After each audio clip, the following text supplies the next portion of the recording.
आप सभी का बहुत बहुत स्वागत है आज हमारे 5वें लेक्चर ऑन सेमीकंडक्टर पे। तो जैसा कि हम लोग एन टाइप सेमीकंडक्टर को स्टडी कर रहे थे, इसमें हमने क्या ऐड किया था? पेंटावेलेंट। आप लोग ये मत सोचो +5 क्या है। +5 सिंपली मैंने ये शो करने के लिए, एक इंडिकेट करने के लिए लिया है कि +5 मीन्स कोई ये पेंटावेलेंट एटम है। जैसा कि मैं फास्फोरस बोल सकता हूँ, ओके, नाइट्रोजन बोल सकता हूँ। तो कोई पेंटावेलेंट एटम के पास आउटरमोस्ट ऑर्बिट में कितने इलेक्ट्रॉन होते हैं? 5 इलेक्ट्रॉन। इनमें से 4 इलेक्ट्रॉन तो अपने नेबर के साथ बॉन्डिंग कर लेते हैं, लेकिन 5वां इलेक्ट्रॉन इससे अटैच्ड होता है।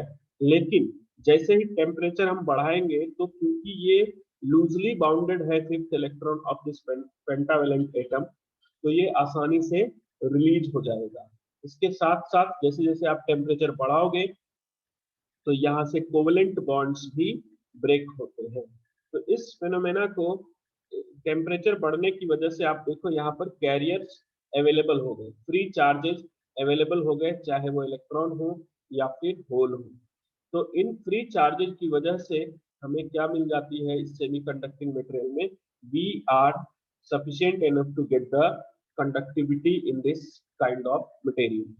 नाउ सी, इसी चीज को हम डिफाइन कर रहे थे एनर्जी बैंड डायग्राम के हेल्प से। लाइक 3 फास्फोरस मैंने अज्यूम किया, ऐड किया है, बट ये फालतू का अजम्पशन है। आप एक तरीके से जानो, मिलियंस, ट्रिलियंस, 10⁸ 8 या 10⁸ आप कह सकते हो 7 या 10⁴ इस ऑर्डर में पर सेंटीमीटर क्यूब में ये इम्प्योरिटी ऐड किए जाते हैं। हम समझने के लिए अगर 3 ऐड करते हैं तो T इक्वल्स टू 0 केल्विन पर, क्योंकि ये fifth electron of this phosphorus atom is right now attached with the fifth electron is attached with this pentavalent atom. But ये जो फिफ्थ इलेक्ट्रॉन अटैच है, ये बहुत ही कम एनर्जी में रिलीज हो जाएगा। रिलीज हो जाने का मतलब it is ready to conduct. Free हो जाने के बाद it can show the conductivity. तो हम क्या अज्यूम करेंगे कि इस फिफ्थ इलेक्ट्रॉन को फ्री करने के लिए बहुत कम अमाउंट ऑफ एक्सटर्नल एनर्जी की जरूरत है। इसीलिए मैंने इसको क्या कहा कंसिडर किया है? तो close to the conduction band. अब जैसे ही टेम्परेचर बढ़ाया, जैसा कि यहाँ पर देख सकते हो आप, 300 केल्विन में मैंने क्या किया कि जैसे टेम्परेचर बढ़ाया, तो सबसे पहले ये जो फिफ्थ इलेक्ट्रॉन है, जो कि डोनर एनर्जी लेवल पर हमने कंसिडर किया है, सबसे पहले ये फ्री होंगे। मतलब कि as we increase the temperature, initially the fifth electron of pentavalent atom releases, okay, gets free. So यहाँ पर उसके बाद साथ साथ कुछ कोवेलेंट बॉन्ड भी ब्रेक करेंगे, और उनके ब्रेकिंग की वजह से भी इलेक्ट्रॉन्स हमें कंडक्शन बैंड में मिलेंगे। तो कल हमने यहाँ तक स्टडी किया था। ये क्या है? Free electron. और ये क्या है? होल है। और जैसा कि मैंने आपको लिखाया था कि होल जो है एक एटम से दूसरे एटम में शिफ्ट करते हैं, और इलेक्ट्रॉन फ्री होने की वजह से ये पार्टिकल की तरह है। तो पार्टिकल अगर फ्री है, तो अगर इसे सफिशिएंट एनर्जी मिलेगी, लाइक इसके पास चार्ज है, तो एनर्जी हम इसे प्रोवाइड कर सकते हैं with the help of applying electric field. तो जब हम इलेक्ट्रिक फील्ड अप्लाई करेंगे, तो ये कंडक्टिविटी शो करेगा। तो इसके बाद हम इन कॉन्सेप्ट्स को आगे बढ़ाते हैं। तो एक दो पॉइंट मैं यहाँ पर लिख देता हूँ पहले, कि जो डोनर एनर्जी लेवल है ईडी, ईडी के बारे में लिखूं, it is called donor energy level.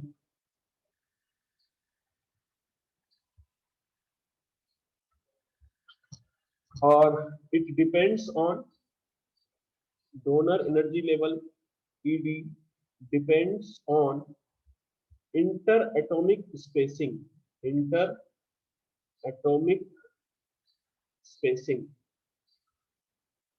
Okay. It is just below the conduction band. आप देखोगे तो हमने जो डायग्राम ड्रॉ किया है एनर्जी बैंड डायग्राम, इसमें इसको मैंने just below the conduction band show किया है। Okay, just below the conduction band by 0.01 electron volt for germanium crystal. And अगर ये सेमीकंडक्टर सिलिकॉन का है और हमने पेंटावेलेंट इम्प्यूरिटी ऐड करी है, तो उस पेंटावेलेंट इम्प्यूरिटी के 5th इलेक्ट्रॉन को रिलीज करने के लिए कितनी एनर्जी चाहिए होगी? 0.05 electron volt. Similarly, in case of germanium, it is required of 0.03 electron volt. Okay, तो यहाँ पर हम ये कह सकते हैं कुछ और point, at T equals to 0 kelvin हम ये कह सकते हैं कि जो 5th इलेक्ट्रॉन है, 5th electron of every pentavalent, 5th electron of every pentavalent atom lies at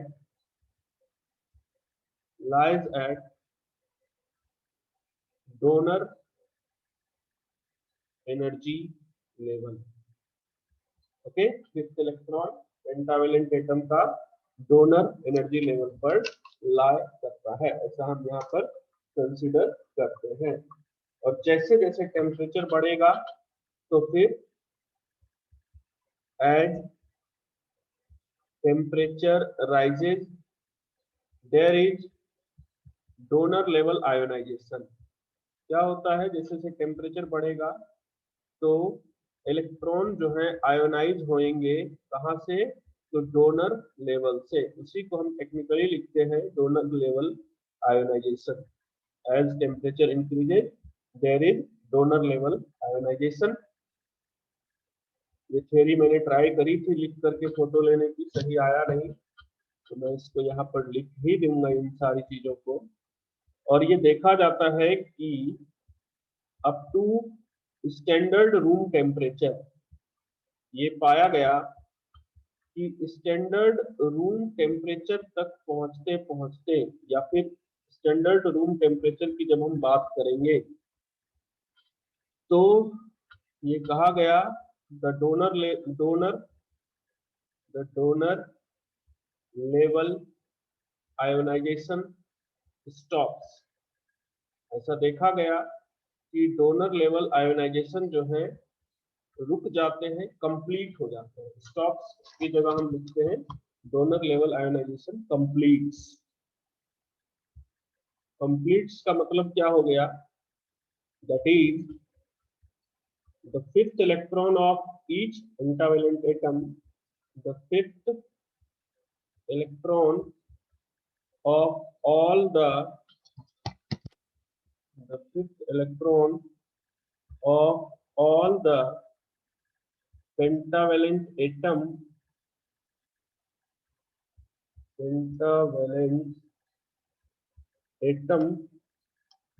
is released या फिर is free into the conduction band,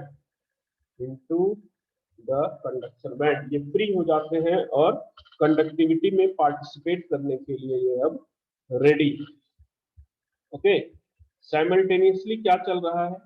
जैसे जैसे टेम्परेचर बढ़ रहा है, साइमल्टेनियसली आप इस पूरे फेनोमेना को मैं एक बार लिख देता हूं यहाँ पर।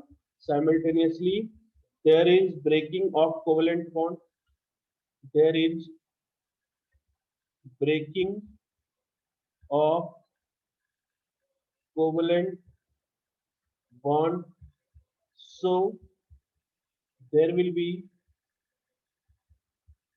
free electron,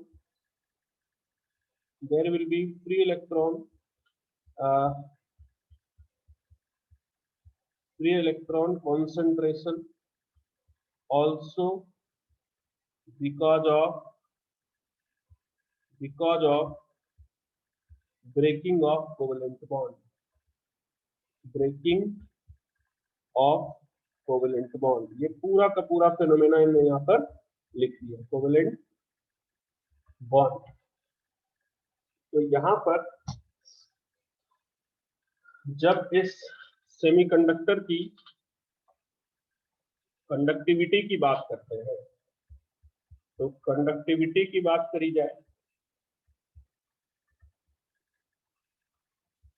तो हमें पता है कंडक्टिविटी किसी भी सेमीकंडक्टर का क्या होता है, N Q mu N plus P Q mu P. तो देखो, as the semiconductor is n type, as the semiconductor is n type, अगर ये n टाइप का सेमीकंडक्टर है, इसका मतलब क्या है कि इलेक्ट्रॉन का कॉन्सेंट्रेशन बहुत हाई है होल से। आप सिंपली सोच के देखो कि मैं आपको क्या कह रहा हूं कि एग्जाम्पल के लिए मैंने यहाँ समझने के लिए 3 फास्फोरस को ऐड किया है, बट इन प्रैक्टिकल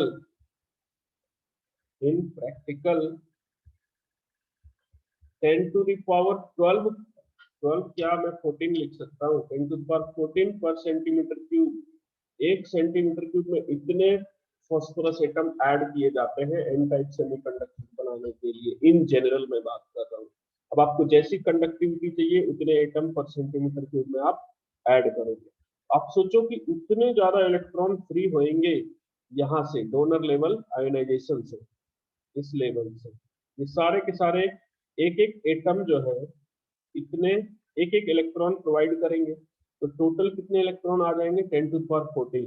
उतने तो कोवेलेंट बॉन्ड ब्रेक करते भी नहीं है। तो लाइक अगर मैं आपसे ये कहूँ एग्जाम्पल के लिए कि मान लो कि कोवेलेंट बॉन्ड जो ब्रेक हुआ 10 to the power 6 covalent bond break हुआ। समझने के लिए ये लिख रहा हूँ, कोवेलेंट बॉन्ड इज ब्रोकन, ऐसा मैं कह रहा हूँ।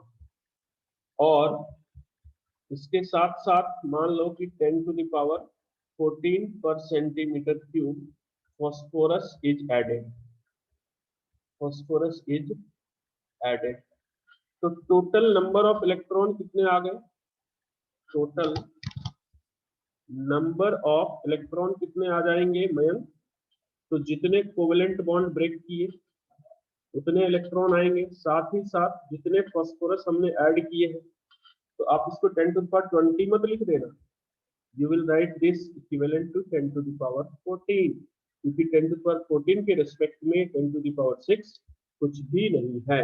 सिमिलरली नंबर ऑफ होल कितने हो जाएंगे यहाँ पर, तो नंबर ऑफ होल तो उतने ही होंगे जितने की कोवेलेंट बॉन्ड ब्रेक करते हैं। तो आप यहाँ पर देख सकते हो कि जो ये कंडक्टिविटी है, कंडक्टिविटी में mainly conductivity is mainly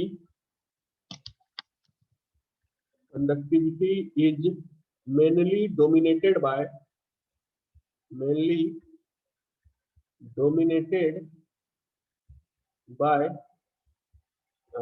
donor atoms, donor atoms।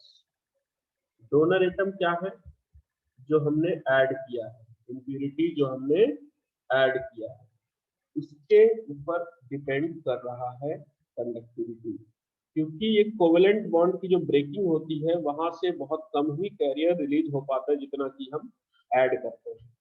तो जैसा कि मैं यहाँ पर इन एन टाइप सेमीकंडक्टर, मैं यहाँ पर बड़ा इंपॉर्टेंट फॉर्मूला लिखूंगा कंडक्टिविटी का, एन टाइप सेमीकंडक्टर का। इसको आप अप्रोक्सीमेट तो बोल रहा हूं मैं, लेकिन you can take this very seriously. N D Q, Q की जगह चार्ज भी लिख देते हैं, N D electronic charge mu N. क्योंकि इलेक्ट्रॉन हमने इतना भर दिया, इसमें इतने पेंटावेलेंट एटम भर दिए हैं कि जो करंट ये प्रोवाइड करेगा वो इस होल के रिस्पेक्ट में बहुत ही ज्यादा है। इसलिए इस पैरामीटर को हम क्या करते हैं, एन टाइप सेमीकंडक्टर में नेग्लेक्ट कर देते हैं, it is neglected. So N D Q mu N is the conductivity in case of semiconductor which is n type, NdE UN। तो अब ये ND क्या होगा, आपको ND का आइडिया लग गया होगा। ND is the donor concentration, donor concentration, या फिर आप इसको लिख सकते हो number of pentavalent atom added per centimetre cube. तो बड़ा आसान सा है ये कि जिसको हम ऐड कर रहे हैं, मैंने स्टार्टिंग में क्या कहा था कि कंडक्टिविटी को मैं अपने कंट्रोल में लेना चाहता हूँ, मैं इसको कंट्रोल करना चाहता हूँ।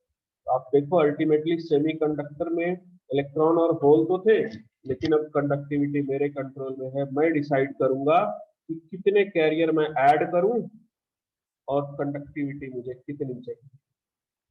तो आप देख सकते हो ultimately we are heading towards a device in which the flow of current can be controlled by user. Now, कुछ पॉइंट्स मैंने यहाँ पर लिखे हैं N टाइप के लिए, ये बहुत ज्यादा सफिशिएंट है। आप देख लो यहाँ पर कि N is much greater than P। N क्या है, electron concentration, P is hole concentration. अभी अभी आपने देखा कि करंट, तो किसी भी सेमीकंडक्टर की मैं बात करूं, करंट क्या होता है, current due to electron and current due to hole. लेकिन आप देखो तो करंट जो है डोमिनेटेड बाय इलेक्ट्रॉन हो जा रहा है। यहाँ पर करंट क्या हो गया, current is dominated by electron, क्योंकि होल का कॉन्सेंट्रेशन बहुत ही कम है। अब जब इलेक्ट्रॉन करंट को डोमिनेट करता है तो एन टाइप सेमीकंडक्टर में इलेक्ट्रॉन्स आर मेजॉरिटी कैरियर्स और होल क्या हो गए, माइनॉरिटी कैरियर्स। एन टाइप में मेजॉरिटी किसकी है, इलेक्ट्रॉन की है, और माइनॉरिटी होल की। अब देखो ये बातें भी मैंने अभी आपसे कही है कि energy needed to detach fifth electron from impurity 0.01 electron volt अगर मैं फास्फोरस को जर्मेनियम के साथ मिक्स करूं, और 0.05 इलेक्ट्रॉन वोल्ट अगर मैं फास्फोरस को सिलिकॉन के साथ मिक्स करूं। ये डेटा याद रखना, ठीक है, ये इंपॉर्टेंट डेटा है, डायरेक्ट पूछते हैं। अब मैंने आपको हमेशा से कहा है, चाहे क्वेश्चन 1 लाइन का हो या 20 लाइन का हो, मार्क्स सबके लिए सेम मिलने हैं। Next, n type semiconductor has excess of free electron but it is electrically neutral। ये अभी भी इलेक्ट्रिकली न्यूट्रल ही है, ये भी एक बड़ा इंपॉर्टेंट पॉइंट है।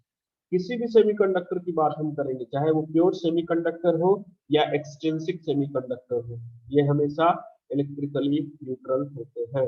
जरूरत पड़ेगी तो इसकी लॉजिक मैं आपको आगे बता दूंगा। It is donor type impurity because it gives one electron to the, to को सेपरेट कर लेना यहाँ पे, one electron to the crystal. क्योंकि अगर आप एक पेंटावेलेंट की बात करते हैं तो पेंटावेलेंट के पास 4 इलेक्ट्रॉन तो कोवलेंट बॉन्ड में एंगेज है। ये तो चलो कि टेम्परेचर सफिशिएंट है कि कोवलेंट बॉन्ड ब्रेक कर जाता है।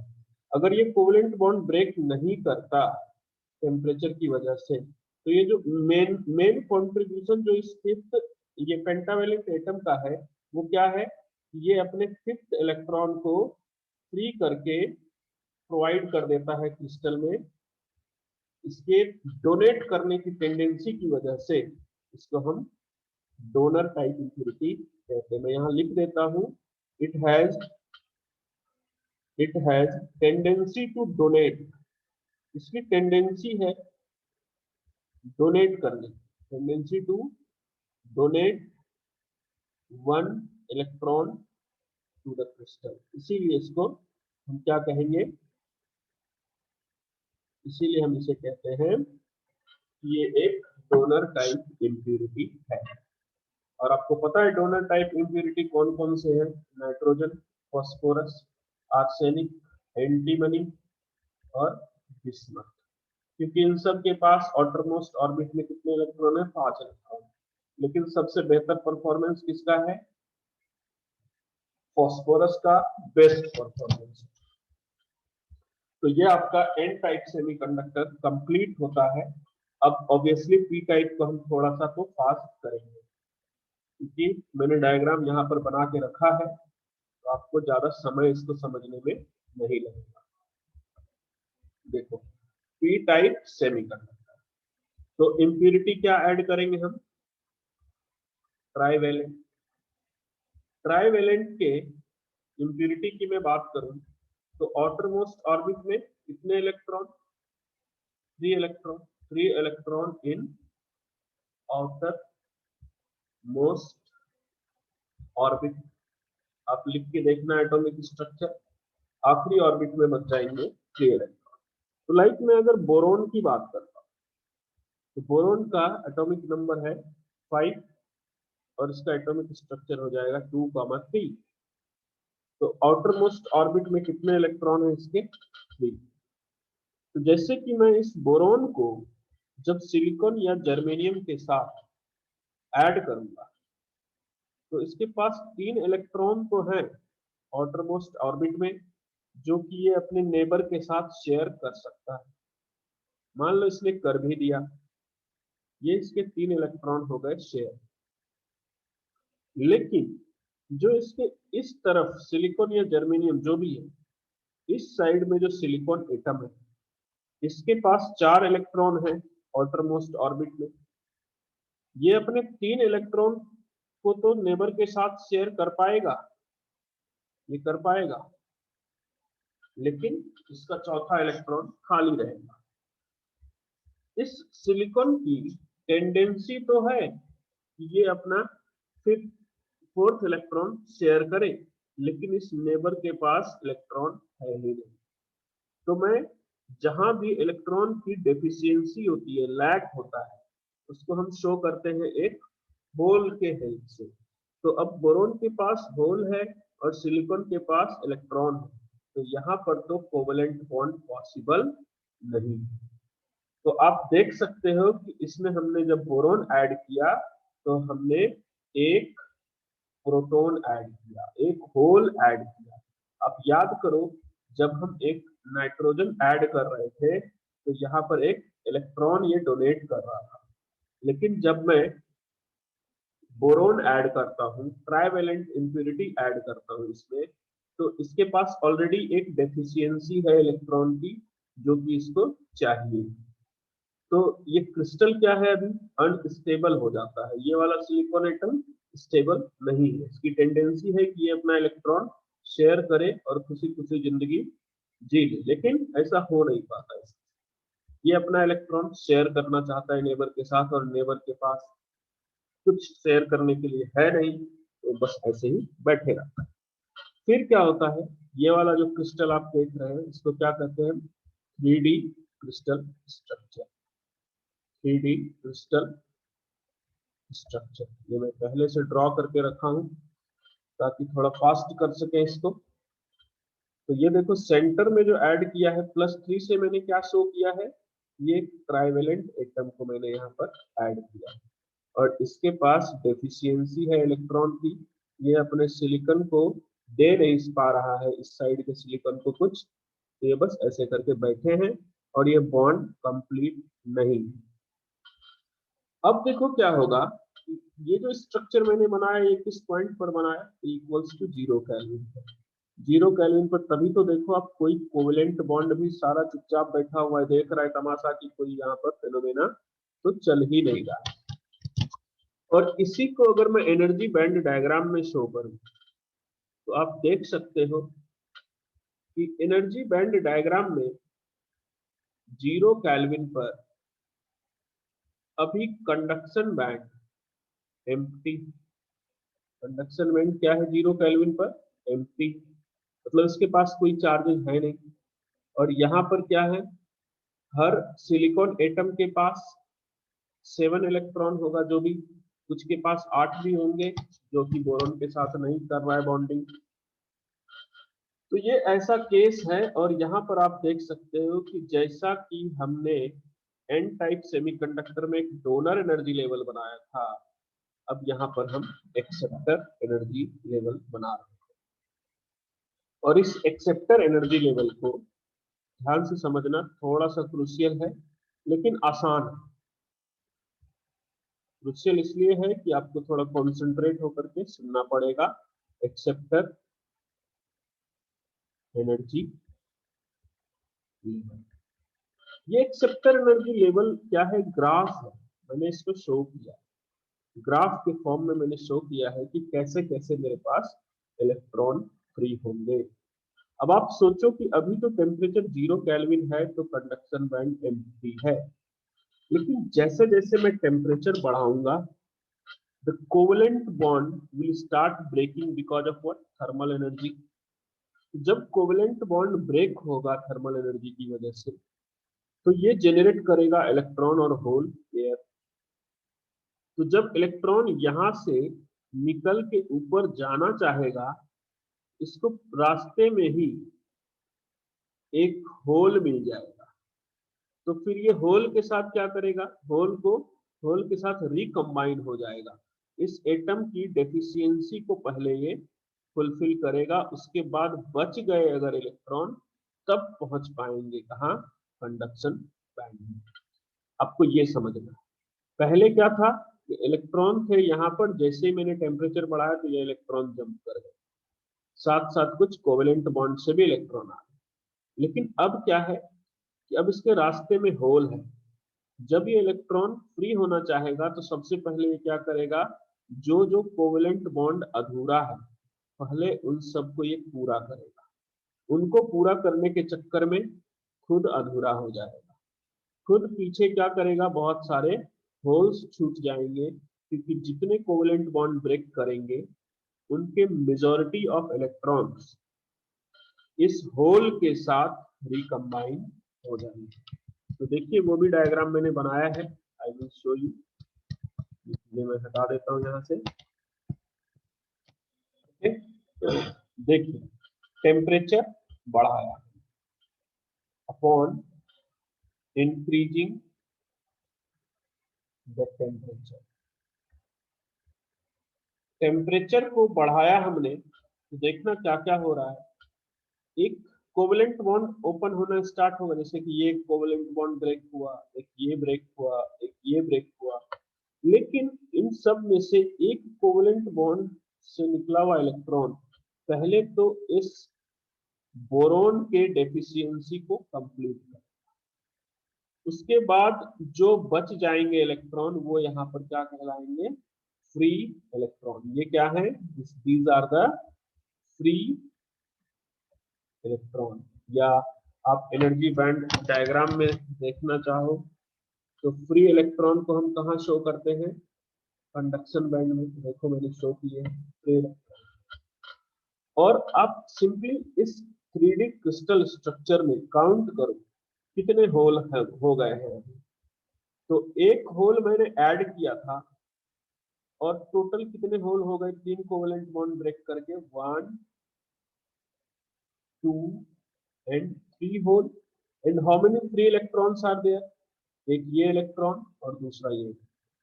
मतलब यहाँ पर एक बोरोन जब मैंने ऐड किया और 3 कोवेलेंट बॉन्ड ब्रेक करते हैं तो 3 होल और 2 इलेक्ट्रॉन जनरेट होते हैं।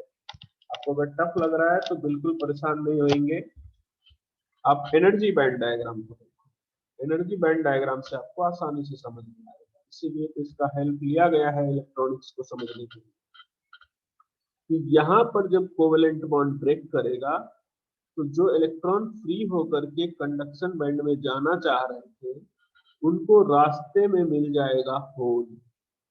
तो पहले ये उस होल को, उस एटम की डेफिशिएंसी को फुलफिल करने के लिए यहाँ से लेकर के यहाँ तक, और जो कुछ एक बच जाएंगे इलेक्ट्रॉन जो होल के साथ रिकम्बाइन नहीं होंगे वो पहुंचेंगे कंडक्शन बैंड में।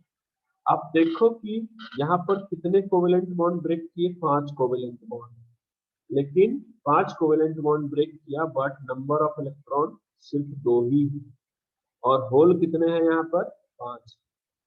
इससे आप समझ जाओगे कि एंड जो पी टाइप सेमीकंडक्टर है, पी टाइप सेमीकंडक्टर के पास, मैं यहीं पर लिख देता हूं कि पी टाइप सेमीकंडक्टर के पास क्या है, मेजॉरिटी किसकी है, बोलो Mayank, majority of what, holes.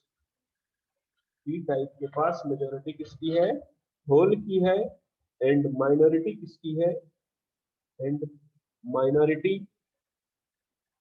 है इलेक्ट्रॉन। इसका मतलब ये मेजॉरिटी ऑफ होल्स कैसे हो गया? तो हम तो यहाँ पर डायग्राम में दिखाने के लिए एक बोरॉन कंसीडर कर रहे हैं, यहाँ पर 3 बोरॉन कंसीडर किया समझाने के लिए। आप ऐसा ही डायग्राम बनाओगे अगर कभी भी पूछा जाता है। इसमें क्या है कि अगर मैं 10 to the power 14 boron atom add कर दूं, तो आप सोच लो कि 10 to the power 14 boron atom add करने का मतलब कि उतने होल मिलेंगे हमें। इसका मतलब in P type semiconductor, P type semiconductor current is dominated by, current is dominated by the hole, by holes। N type में करंट किसकी वजह से था? एन टाइप में करंट था इलेक्ट्रॉन की वजह से, और अब करंट किसकी वजह से है? होल की वजह से। कंडक्टिविटी तो हमें पता है कि हम क्या लिखते हैं, N E mu N plus P E mu E. ये इलेक्ट्रॉन की वजह से कंडक्टिविटी और ये होल की वजह से। Since in P type, since in P type acceptor is added. अब देखो इस बोरोन को, ट्राइवेलेंट इंप्योरिटी को एक्सेप्टर क्यों कहा जाता है? क्योंकि इसके पास डेफिशिएंसी होती है एक इलेक्ट्रॉन की, और जैसे ही इसको इलेक्ट्रॉन मिलेगा वो उसको एक्सेप्ट करके न्यूट्रलाइज कर देगा। तो इसीलिए Na से डिनोट करेंगे, इसे कहेंगे एक्सेप्टर कॉन्सेंट्रेशन। एक्सेप्टर कॉन्सेंट्रेशन बोलो या फिर ट्राइवेलेंट एटम पर सेंटीमीटर क्यूब। पता है आपको ट्राइवेलेंट क्या दिया जाएगा? बोरोन। ओके, बोरोन की फैमिली के कोई भी एटम हो सकते हैं। तो यहाँ से जो कंडक्टिविटी है पी टाइप का, वो मेनली हम अपने कंट्रोल में ले लेते हैं, और कंडक्टिविटी अब हम डिसाइड करेंगे कि कितने कंडक्टिविटी मुझे चाहिए और उसके लिए मैं कितने ट्राइवेलेंट एटम को ऐड करूंगा। तो देखो Na अब डिसाइड कर रहा है कंडक्टिविटी, जो कि एक यूजर डिसाइड करेगा कि मैं कितना कंसंट्रेशन ट्राइवेलेंट एटम का सेमीकंडक्टर में ऐड करूंगा। So this is about the semiconductor which is which has majority of holes। आप देखो इसके लिए भी मैंने कुछ पॉइंट्स ऑलरेडी लिखे हुए हैं, आप इनको देख लो। पी टाइप में क्या है? मेजॉरिटी ऑफ होल्स है। करंट क्या होता है सेमीकंडक्टर में? Current due to electron and current due to hole. लेकिन यहाँ पर होल जो है मेजॉरिटी में है, होल्स आर इन मेजॉरिटी। तो करंट डोमिनेट कौन करेगा? Majority of hole. और होल का कॉन्सेंट्रेशन क्या होगा? तो जितने हम ऐड करेंगे बोरोन एटम या फिर जो भी ट्राइवेलेंट एटम, वही होगा होल का कॉन्सेंट्रेशन। तो ये सिग्मा हो गया into electric field into area, यही करंट हो जाता है। करंट को आप क्या लिख सकते हो? Current density into area. और करंट डेंसिटी को आप लिख सकते हो सिग्मा ई, और ये एरिया सिग्मा को लिख सकोगे अब आप N A times E mu T electric field area. ये सारे फॉर्मूले एक दूसरे के हेल्प से डेराइव किए जाते हैं। यह आपका एक्सट्रिंसिक सेमीकंडक्टर भी कंप्लीट होता है। इसके बाद में एक, इन सब को पढ़ने के बाद अगर हम मास एक्शन लॉ को स्टडी नहीं करते हैं तो ये पूरी स्टडी अधूरी रह जाती है। मास एक्शन लॉ क्या है? कि जो कैसा भी semiconductor in any type of semiconductor, चाहे वो एक्सट्रिंसिक हो इंट्रिंसिक हो, एन टाइप हो पी टाइप हो, कैसा भी सेमीकंडक्टर, उसमें जो इलेक्ट्रॉन के कॉन्सेंट्रेशन होते हैं इसका प्रोडक्ट विद होल कॉन्सेंट्रेशन ये आ जाता है क्या, इंट्रिंसिक कैरियर कॉन्सेंट्रेशन का स्क्वायर। आपको ये हम बताए थे कि एन आई क्या है, N I is the intrinsic carrier concentration, मतलब कि जब क्रिस्टल प्योर था तो उसके कैरियर के कॉन्सेंट्रेशन क्या थे, इंट्रिंसिक कैरियर कॉन्सेंट्रेशन। तो mass action law is valid at a particular temperature, at a particular temperature। Particular temperature बोले तो इस शब्द का मतलब टेक्निकली होता है थर्मल इक्विलिब्रियम। क्वेश्चन में लिखा होगा थर्मल इक्विलिब्रियम। थर्मल इक्विलिब्रियम का मतलब होता है किसी एक पर्टिकुलर टेम्परेचर की बात हो।